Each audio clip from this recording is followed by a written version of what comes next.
Question ఇక్కడ fifth question induction లో బాగా అబ్జర్వ్ చేయండి.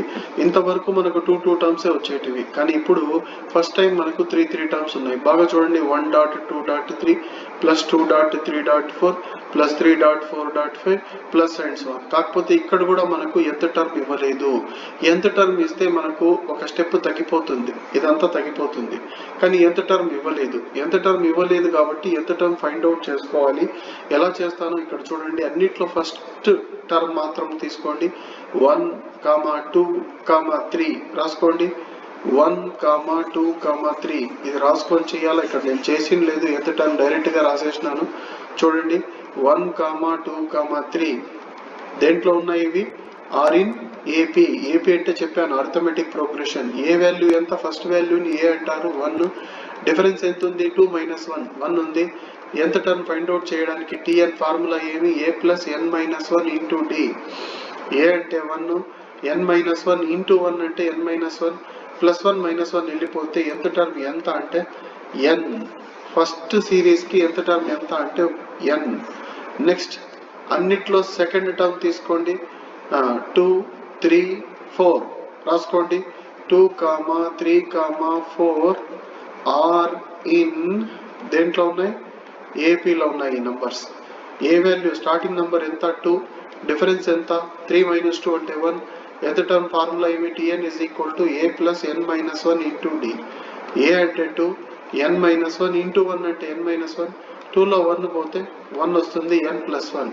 సో సెకండ్ టర్మ్ కి ఎంత టర్మ్ ఎంత అంటే, సెకండ్ సిరీస్ కి ఎంత టర్మ్ ఎంత అంటే ఎన్ ప్లస్ 1. అలాగే థర్డ్ సిరీస్ అన్నిట్లో థర్డ్ నెంబర్ తీసుకోండి. 3, 4, 5 కింద రాసుకోండి. 3, 4, 5 are in AP. Are in AP. ఈ మూడు ఏపీలో ఉన్నాయి. ఏ వాల్యూ ఎంత అంటే 3. డిఫరెన్స్ ఎంత అంటే 4 - 3 1. T N is equal to A plus N minus 1 into D. A plus అంటే 3 plus N minus 1 into D అంటే ఎన్ మైనస్ 1 ఇంటూ 1 అంటే ఎన్ మైనస్ 1. 3లో 1 పోతే 2 వస్తుంది. సో ఎంత టర్మ్ ఎంత అంటే ఎన్ ప్లస్ 2.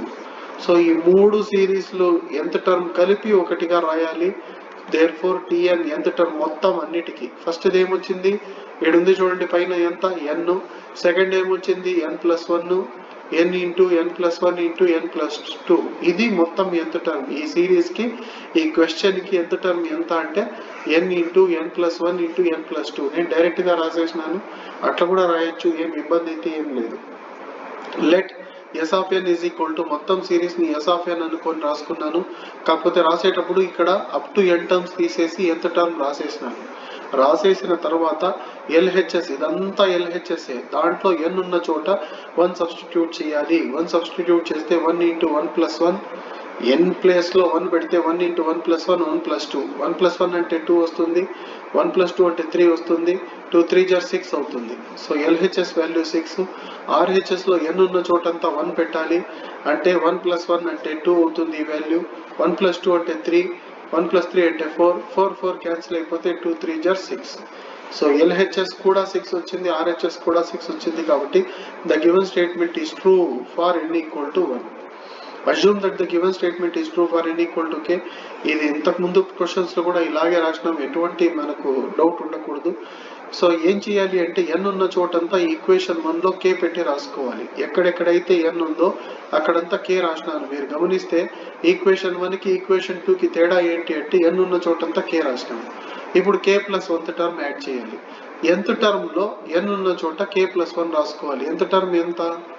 n ఇంటూ పైన ఉంది చూడండి స్క్రీన్ లో, ఇదే కదండి ఎంత term. n into n plus 1 into n plus 2. So ఇక్కడ n ప్లేస్ లో k ప్లస్ 1 పెట్టాలి.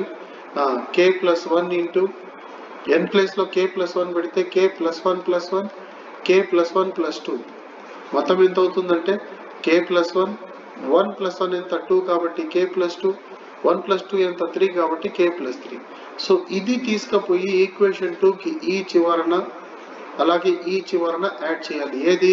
k plus 1, k plus 2, k plus 3. ఇది ఏం టర్మ్? ఇది k plus 1th term add చేయాలి. ఈ టర్మ్ ఈక్వేషన్ 2 కి ఈ లాస్ట్ లో యాడ్ చేయాలి.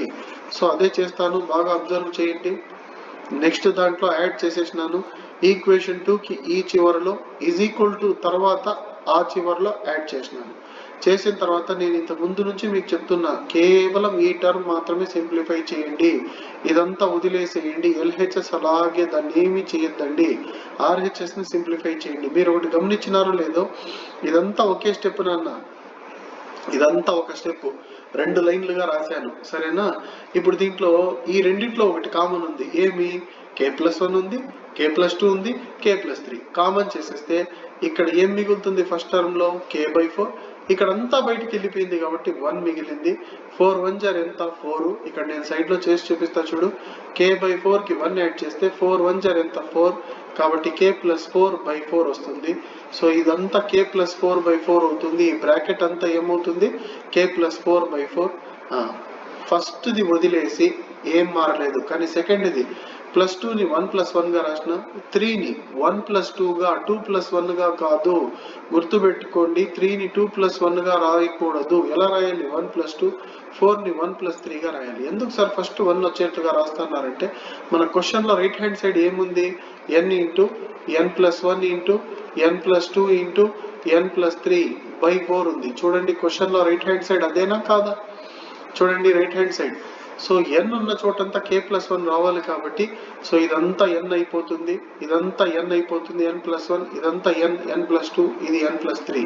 సో n ఉన్న చోటంతా k+1 రావాలి కాబట్టి 3ని ఎలా రాసిన? 1+2 గా, 4ని 1+3 గా, 3+1 గా రాస్తే యూజ్ ఉండదు. లాస్ట్ లో ఏం రాయాలి? Therefore the given statement is true for n equal to k+1. By the principle of mathematical induction, the given statement is true for all small n belongs to capital N అని రాయాలి. అవునా? Next question చూడండి, 1/1.3 plus 1/3.5 plus 1/5.7 plus and so on plus 1/2n-1 into 2n+1 is equal to n/2n+1. ఇక్కడ ఎంత term వాడే ఇచ్చేసినాడు, up to n terms అని ఇస్తే మనం కనుక్కోవాలి. సో ఈ క్వశ్చన్ లో ఇచ్చేసినాడు కాబట్టి ఎటువంటి ఇబ్బంది లేదు. మొత్తం క్వశ్చన్ అంతా S(n) అని రాసుకోండి. ఈ మొత్తం క్వశ్చన్ ని S(n) ఈక్వేషన్ 1 గా రాసుకోండి. ఎన్ని స్టెప్స్ లో ప్రూవ్ చేయాలా? 3 స్టెప్స్ లో. For n equal to 1, n value 1, LHS లో n వాల్యూ 1 పెట్టాలి. 2 1 జార్ 2, 2n అంటే 2 1 జార్ 2, 2 - 1, ఇక్కడ 2+1, 2 - 1 అంటే 1 అవుతుంది, 2+1 అంటే 3 అవుతుంది. 1 × 3 ఎంత? 3 అవుతుంది. RHS లో n ఉన్న చోట 1 పెడితే 1/3, 1/3 ఈక్వల్ టు 1/3 కాబట్టి the given statement is true for n equal to 1. Assume that the given statement is true for n equal to k అని రాసుకోండి. అంటే n ఉన్న చోటంతా k రాయాలి. ఈక్వేషన్ 1 లో n ఉన్న చోటంతా ఇప్పుడు మనం ఏం రాయాలి? k రాయాలి. సో అలా రాస్తే S(n) ఏమవుతుంది? S(k). ఇక్కడ ఎంత టర్మ్ లో n ఉన్న చోట k, RHS లో n ఉన్న చోట k సబ్స్టిట్యూట్ చేస్తాం. k plus 1th term add చేయాలి. ఈక్వేషన్ 2 కి both sides k plus 1th term add చేయాలి. ఫస్ట్ nth టర్మ్ ఎంత ఉంది రాసుకోండి. ఎంత ఉంది nth term? 1/2n-1 into 2n+1 ఉంది. n ఉన్న చోట k+1 పెట్టాలి కాబట్టి 1/2 ఇంటూ k+1 - 1 రాయాలి. అండ్ ఇక్కడ 2n+1 అంటే 2 ఇంటూ k+1 + 1 రాయాలి. అవునా? So which is equal to 1/2 into k ఎంత? 2k, 2 1 జార్ 2 -1, ఇక్కడ ఎంత? 2 ఇంటూ k, 2k, 2 1 జార్ 2 +1, ఇక్కడ 2 - 1 అంటే 1 వస్తుంది కాబట్టి ఇదంతా 1/2k + 1 అవుతుంది. సెకండ్ బ్రాకెట్ ఏమవుతుందంటే 2k + 3. ఇది ఏం టర్మ్ అవుతుందంటే k ప్లస్ 1th టర్మ్ అవుతుంది. సో ఇది యాడ్ చేయాలి. దేనికి యాడ్ చేయాలి అంటే ఈక్వేషన్ 2 కి బోత్ సైడ్స్. ఈక్వేషన్ 2 మీకు స్క్రీన్ మీద కనిపిస్తా ఉందో లేదో చూడండి. స్క్రీన్ మీద ఉంది, కింద ఉంది ఈక్వేషన్ 2. ఈ చివరన యాడ్ చేయాలి, అలాగే ఇక్కడ ఈ చివరన యాడ్ చేయాలి. ఏమి? 1/2k + 1 into 2k + 3. So LHS లో లాస్ట్ లో, RHS లో లాస్ట్ లో సబ్స్టిట్యూట్ చేసేసిన. కేవలం దీన్ని మాత్రమే మనం సింప్లిఫై చేయాలి, అది బాగా చూసుకోండి. కేవలం RHS ని మాత్రమే మనం సింప్లిఫై చేయాలి, వేరేది ఏమీ చేయకూడదు. సో RHS ని మాత్రమే సింప్లిఫై చేస్తే ఏమవుతుందో చూడండి. ఇక్కడ ఇది మాత్రమే రాసుకుంటాను చూడండి. k/2k + 1, k/2k + 1 ప్లస్ ఎంత ఉంది రాసుకోండి, 1/2k + 1 ఇంటూ 2k + 3. అవునా? ఫస్ట్ ఈ రెండింటికి LCM చెప్పండి. ఈ టర్మ్ కి అలాగే ఈ 2 టర్మ్స్ కి LCM ఏమి?